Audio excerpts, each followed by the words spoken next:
Om Sri Venkateshaya Namaha. Today we will try to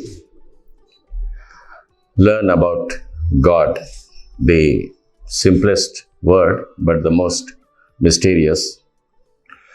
And let us see what literature we have. Our ancestors have given us regarding God. The four Vedas, Rigveda, Sama, Atharvana Vedas, describe God as Nirguna, Nishkala, Nirakara, Niramayam. He has no name, no shape, no gunas, and He is everywhere. This is the simplest description of God, but the most difficult to visualize or conceive for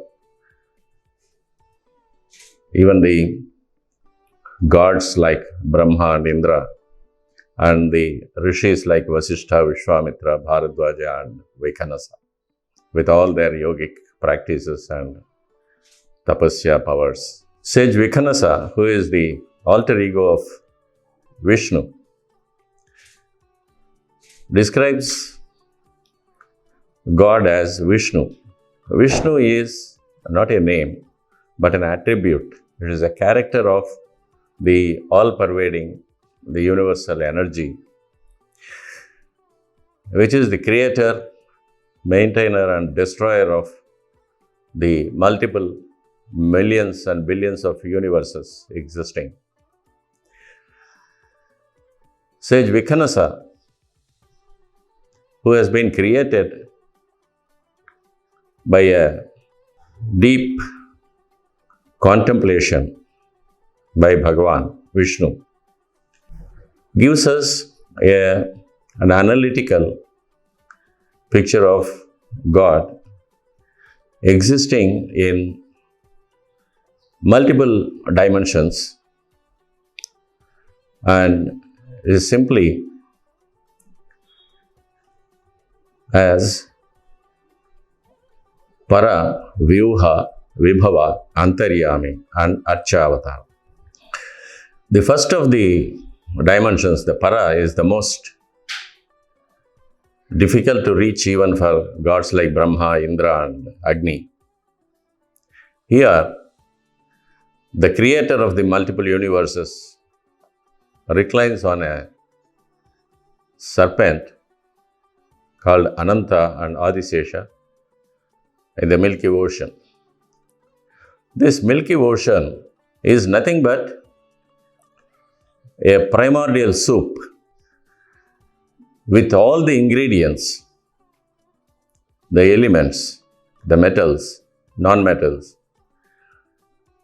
which are essential to create the multiple universes existing in the physical dimension.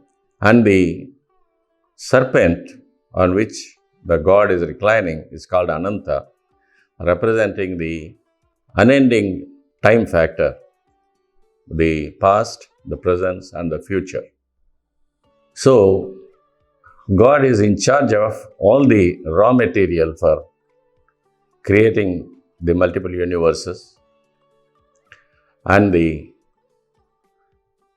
time dimension going along with the creation, which starts with the creation and ends with the destruction, the Armageddon. So this is Para Vyuha, which is unapproachable even for the mightiest of the gods. The next is Vyuha. The Vyuha comes in four dimensions called Vishnu, Mahavishnu, Sadavishnu and Vyapinarayana, one above the other, residing in their four spheres called Amoda, Pramoda, Sammoda and Vaikuntha. These four dimensions, called Vyuhas, can be approached by the most powerful yogic practice and the deepest tapasya, which the rishis, Brahmarshis and Maharshis and the gods undergo for millennia to reach those stages. And each Vyuha has got its own sphere, its own population, and the Lord, like Vishnu or Mahavishnu or Sadavishnu, ruling over that planet. The third is Vibhava, which is a temporary phase where Lord descends onto this sphere. Whenever the Sanatana Dharma is at danger, when the evil forces become powerful to torture the pious sages and rishis who continuously perform sacred rituals for the welfare of the entire creation. So these are called avatars, and in every cycle of Mahayugas, each Mahayuga containing one Kruta Yuga, Treta Yuga, Dwapar Yuga and Kali Yuga. So every Mahayuga has got the avatars. In our Mahayuga, it is Dashavatars, 10 avatars. 9 are over and 1 is to be taken by the Lord. The people and rishis born during that stage, where the God descends onto this plane, destroys the evil and goes back, they have the blessing of having darshan of that particular avatar. The fourth dimension is Antaryami. The Antaryami dimension is the spark of life called the soul, appearing in all the living beings in His creation.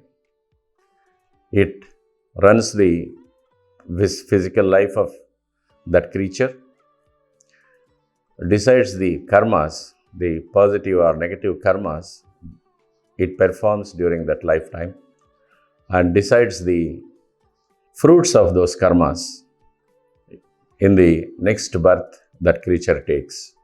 So this is Antaryamitva. The yogis and rishis, they always do meditation looking inward towards the Antaryami to reach him in the higher planes. And ordinary humans, they perform all sorts of evil things with the life given by Antaryami and get destroyed. The fifth dimension is the physical dimension called Archavatara. The Archavatara is created by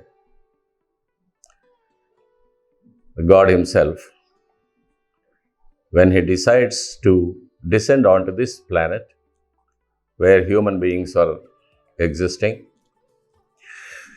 and bless the human race with the divine knowledge when they ask for it.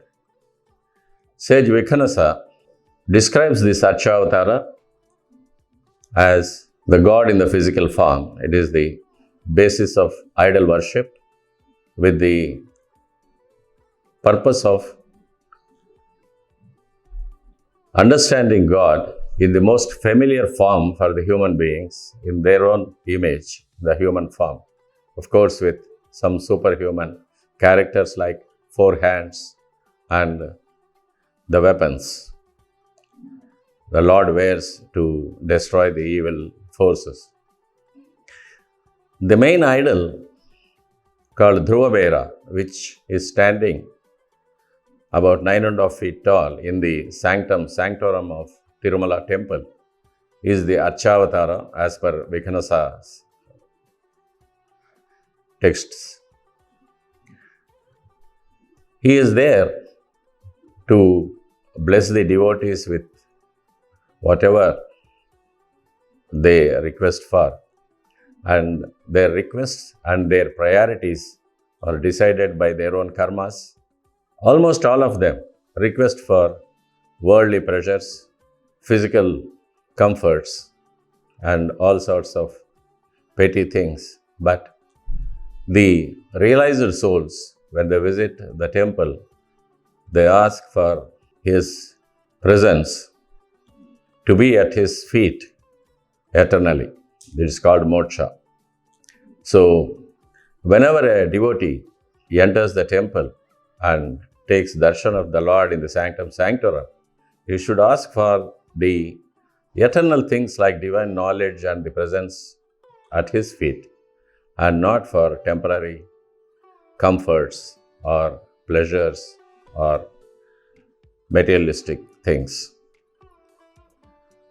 Hope the devotees, when they visit the temple next time, they will keep this in mind and evolve to a higher plane.